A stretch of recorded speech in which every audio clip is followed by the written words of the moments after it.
Welcome to the Tech Egg. Don't get scrambled. Enjoy the video.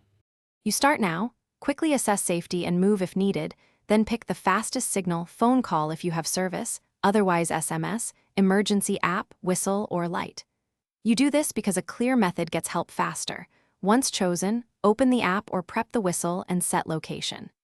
Make sure to note landmarks and any injuries so you can report them concisely. Keep ID and one contact ready to state immediately when responders answer. Once connected, speak clearly and concisely.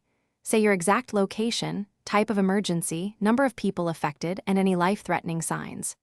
If you cannot call, send an SMS with GPS coordinates or use an app's SOS/GPS share. This is crucial because data can route to rescuers even when voice fails. Make sure to repeat critical info and listen for instructions. Follow them calmly. Keep signals consistent, flashlight bursts or whistle patterns, so responders can home in on you.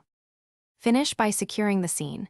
Move victims only if safety demands it, then follow dispatcher first aid guidance step by step while staying visible. Keep your phone and signals ready. Conserve battery by reducing screen brightness and toggling signals as instructed.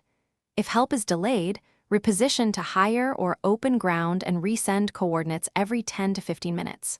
Troubleshooting tip: if rescuers can't find you, switch signal type.